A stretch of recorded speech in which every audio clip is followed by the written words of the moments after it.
people like Levin, whom I'm not attacking, I feel sorry for because he's clearly living in hell, but what they're trying to do is a species of witchcraft. And it's really simple. You repeat something until it becomes true. You speak, you create truth by speaking. In the beginning was the word, right? There's a holy power, there's a supernatural power in words. Describing things is different from simply doing them. And if you can talk reality into being. This is what an incantation is. It's what a spell is. It's not like spooky, like crazy stuff. It's the lived reality of every person. Say it and it becomes true. And that's exactly what they're trying to do. Shills like Pompeo are getting paid from who knows how many different groups to lie to you, and coming across as some sort of moral voice, or poor Mike Huckabee, guys like that who are just like under some spell. Let's just be honest about what this is. It's not about Iran's weapons. It's about Israel's ambitions. But there's something deeper. There's like almost a spell. I mean, Huckabee, for example. You really think Huckabee is being threatened? I know Huckabee well. I'm sure you do too. Yes. Nice man. Like, what is this? And I look at him and I see a man under a spell. I mean this, and I'll be mocked for it, but I mean it. There's no practical, conventional explanation for some of this behavior. I mean, I look at Ted Cruz and I'm like, I think I know what's going on. Lindsey Graham, I think I know what's going on. But Mike Huckabee, I think he is under a spell. He is not thinking clearly at all. And so when Mike Huckabee says, and I think Mike Huckabee likes America, or did, but when he stands up and says, God will destroy our country if we don't support Bibi, it's like, how could someone ever say something like that? And I don't know the answer, but I think it's more metaphysical than political. All right. So let's get into this, because I mean, we're all Christians here, and and things like, and we're political heads, and Christians can absolutely debate foreign policy. We can debate how Americans should interact with Israel, but accusing other believers of being under a spell or practicing witchcraft, Nicole, does that cross the line? What are your thoughts on that exchange? Yeah, it's crossing the line. Tucker's been far gone for a very long time, for a very, very long time. But he did have some things right. He's right. Power of life and death are in your tongue. Make no mistake. You can speak, as a Christian person, you can speak life into a situation. You can speak death into a situation. He's absolutely right about that. And I think a better example than Mark Levin, who's living an extraordinary life with his wife and his children. Make no mistake, Mark Levin is an absolute rock star conservative by anybody's stretch of imagination. But when you talk about people who are speaking things into existence, you have people like Tucker Carlson. He's speaking this evil into existence, and it's surrounding him. Notice that he's not said that anybody other than him and a couple of other friends are not under this spell. Now, if this spell is called Christianity, he's right. We're all under the spell of the love and the grace and the mercy of Jesus Christ. Absolutely. And the Bible speaks very plainly about what will happen to people who do not protect Israel. Plainly. Not about Bibi. Bibi's a man. He puts his pants on one leg at a time, right? I have a thing with Tucker that I think he's very much enthralled with this. He likes to be on the opposite side of where everyone else is, kind of like Candace does, like Megyn Kelly is starting to do, kind of separating themselves from the herd, just enough to be edgy, just enough to remain popular. But when you start bringing this kind of conversation about God, it changes things. Tucker is going to see people walk away from him. The people who were saying, oh, this is just Tucker being Tuck. This is just who he is. When you start saying that, good Christian men, because no one can debate that Mike Huckabee is a stand-up Christian man. No one can debate that.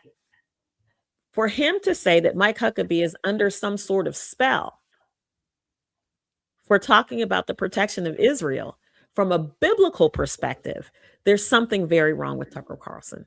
And the people who follow him, the Christians who follow him, are going to have a hard time trying to make that make sense in their minds and explaining it to other people. He is way off base, and every day he goes deeper and deeper down that rabbit hole. It's sad to see. Yeah. Shelly, what are your thoughts on that exchange? So, okay, at first I was a little confused, but I don't think Tucker was saying that Christianity was the spell. I thought he was referring to Israel and the Mike Huckabees. I think he mentioned Levin. I think he was inferring or maybe saying that they were under this Israel spell, that everything that America does, I guess, as it relates to Iran or any kind of wars in the Middle East, that when they say it's because of Israel and we are, I guess, obligated, I think that's what Tucker was saying was the spell, that they view everything through the lens of Israel and not America first. That's what I thought he was saying as I was listening to him. So in that sense, I think that hold on for 1 second, please. Can you please stop the noise? So in that sense, I think that's what Tucker was saying. That's what I got out of it so far. Again, I'm going to go back to, like we said, anybody can debate Israel, United States, Iran, certainly, whatever the geopolitical foreign relations plays are in that. We can do that, and we should do that as an American, as a taxpayer, whatever. We should do that. For, against, not sure, confused, whatever the case may be. So again, I don't understand why. I don't know why people or outside is allowing, or at least to me, placing Megyn Tucker and maybe Candace on this level where that what they say dictates. I don't understand. That's the part I'm still not understanding. So what he was actually saying was he was pushing back against Christians that support Israel. So he's pushing back against Christians who understand the Bible to believe that there is a covenant with Israel. And he believes that's not the case.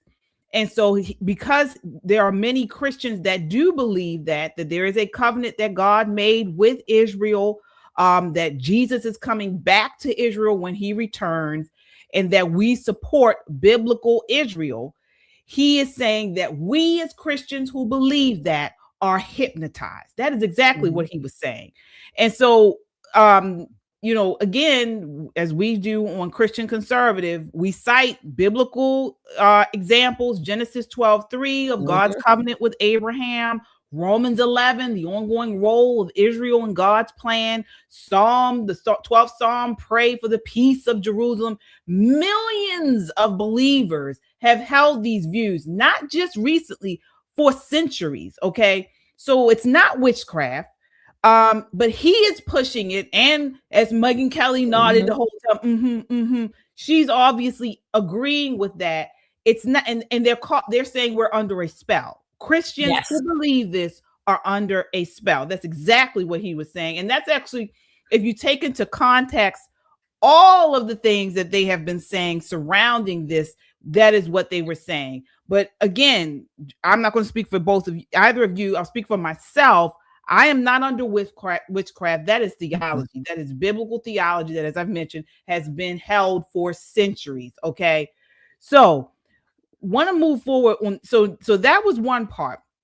As we saw, Megyn Kelly's nodding on and on and agreeing with him. Well, one person that has fallen out with her, which I was actually shocked when I saw this, was Andrew Claven.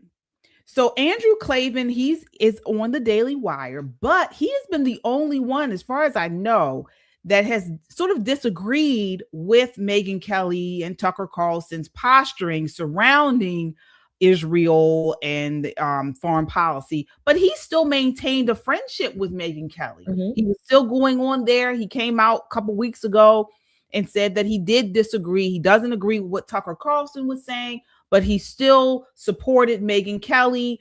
He, didn't agree so much with her stance on Erica Kirk, but he was still giving her grace Well, that's over with. Take a look at this next clip. This is clip 8. Garbage. And Tucker Carlson is a wicked man. He has become, I don't know if he's become that or was always that. He is a wicked man. And Megyn Kelly has broken my heart by falling for the crap that he's selling, which the words that come out of Tucker's mouth are garbage. They're just not true. They're things that he says. They are not factually true. And, you know, when I went on Megyn Kelly, I said, I don't want to come on your show without talking about this. And she said, I don't want you name checking Tucker because my audience doesn't care about him. So I didn't. I said, you know, I talked about it in vague terms. I talked about Jew haters and conspiracy theorists, meaning Tucker and Candace, you know, but I didn't call them by name. But then she had Tucker on and she falls for what he says. And she says, we're fighting Israel's war, which is simply untrue. It is factually not the case. We are fighting a war that we meant to fight with our natural allies, Israel. And I'm sad to see Megyn, who is a very bright and talented woman. I'm sad to see her going down a dark road. And I'm not going to be able to go on her show unless I talk about this with her directly. But even worse, she's made it look like Ben was right when we argued. I told Ben I didn't think he should call her out. I still think I was right about that, but now it looks like he's right, and that I cannot tolerate. Anyway, I just want to get that out of the way because I think that a lot of people, if you start with this premise that Israel is malignant and is running us, you're going to come to the wrong conclusions because it's factually not the case. Agreed. All right. I loved what he said about how the idea that, well, one, that the way that everyone is kind of, for lack of better words, pussyfooting around this. I can't say Tucker's name. You know, I can't say Candace's name. But then they say, but I don't agree with it. And I'm going to talk all around it. But I can't say Candace's name. And so apparently that's what he was asked to do when he goes on to Megyn Kelly's show. Don't say Tucker's name. Okay. But yet she will then talk about these issues. And we know that Tucker is the leading voice on this right now. All right. But you can't say Tucker's name. To me, that I don't see how people can do that and go on her show and not push back against it. But that's just me. What are your thoughts on this, Shelley, on what he said? Again, look, I am not here to defend defend Tucker, Megyn, or Candace. What I would ask Andrew Claven, I'm going to play the contrarian here. Well, if he knew all of this, why now? Why is he only talking about it now? Because was he told before by the Daily Wire that, he can't take the opposite approach now? I don't know. I'm just saying, when we talk about these things, we talk about, I believe, in my never to be humble opinion, all sides, if you will, particularly when it relates to war, Iran, Israel, USA. I believe all the parts, all the sides, for, against, I said, can come to the table. So they can. You don't have to land there, but they can at least be heard. You don't have to agree. Certainly, you don't have to agree. They can be heard. So again, in this arena of social media, content creator, my position is that all content creators are making content. That's it.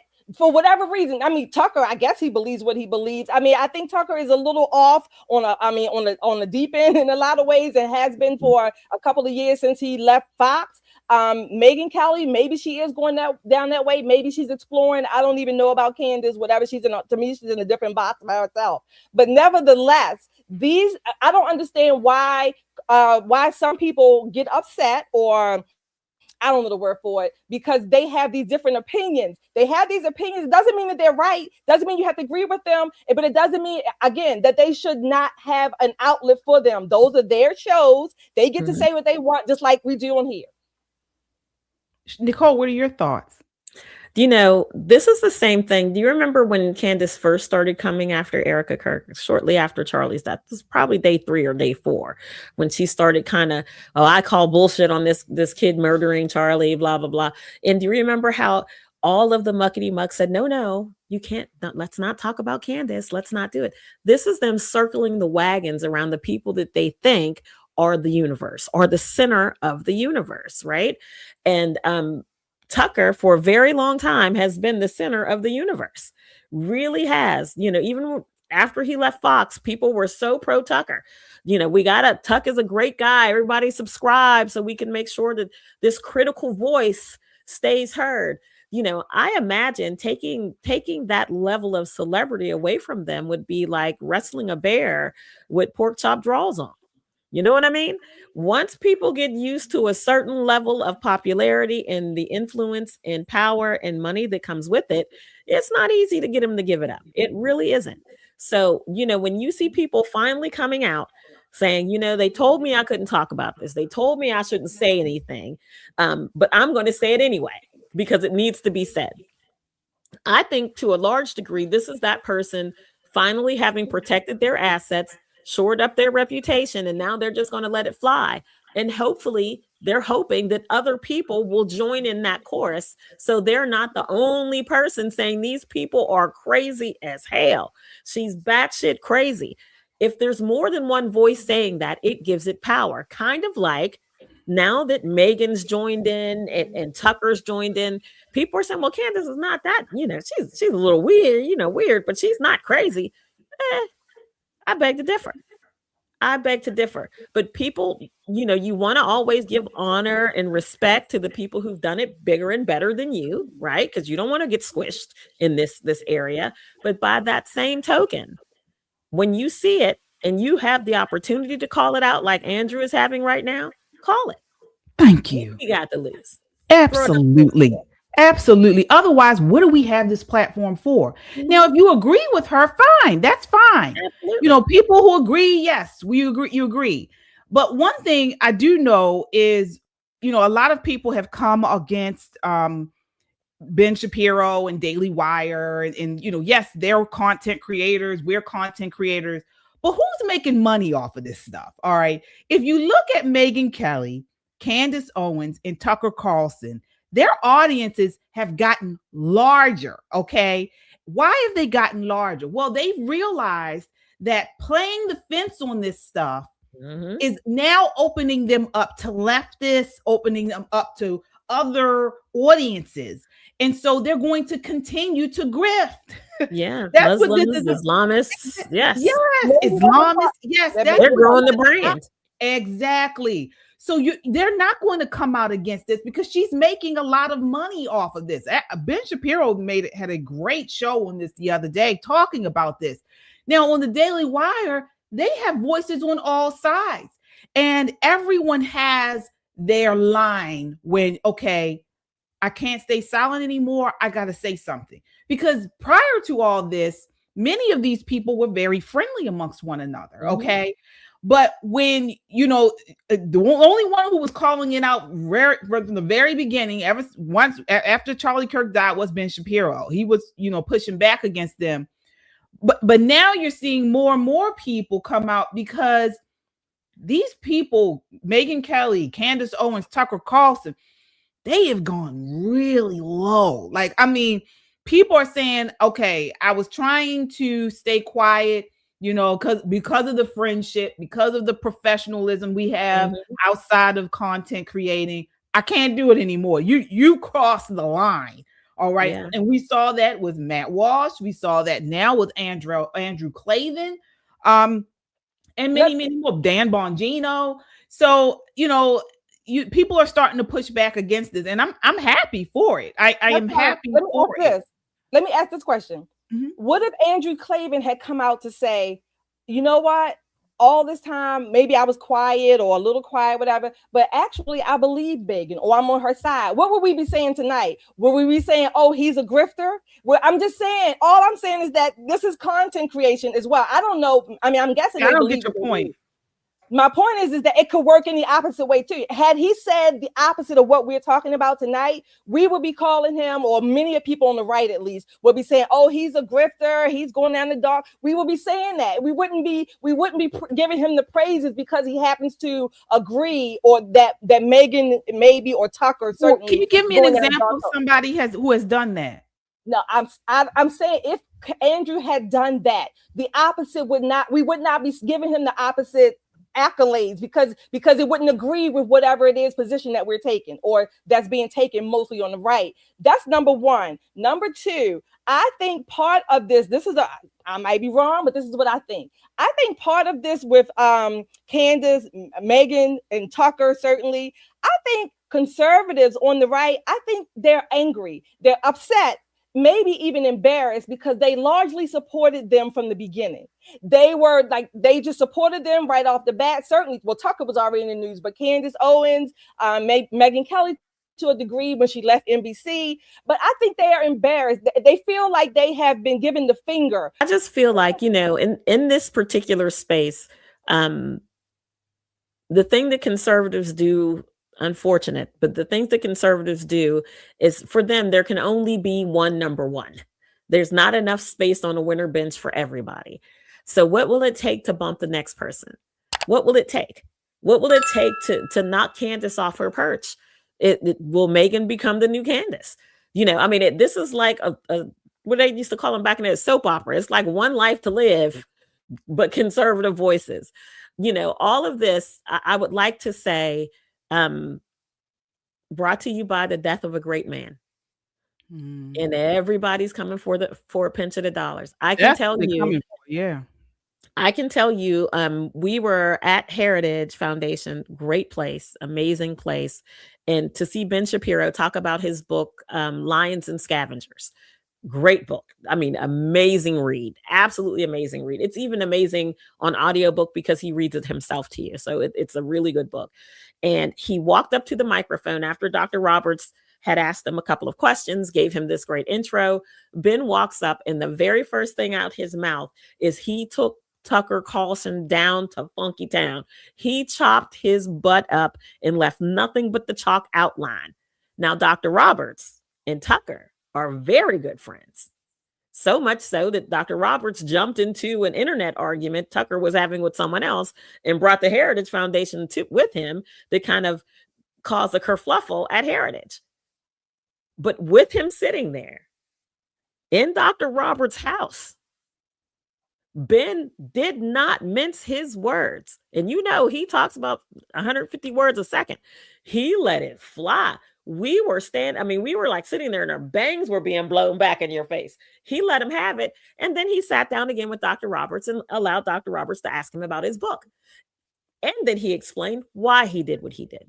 Because when you go low and you attack my family and you attack my faith, you can expect righteous indignation. And that's exactly what he gave him. He gave him 2 heaping handfuls of it. It was a thing of beauty because he didn't attack him personally. He talked about the politics of the thing and how people grow and how people change. And we can expect adult people to still grow and change.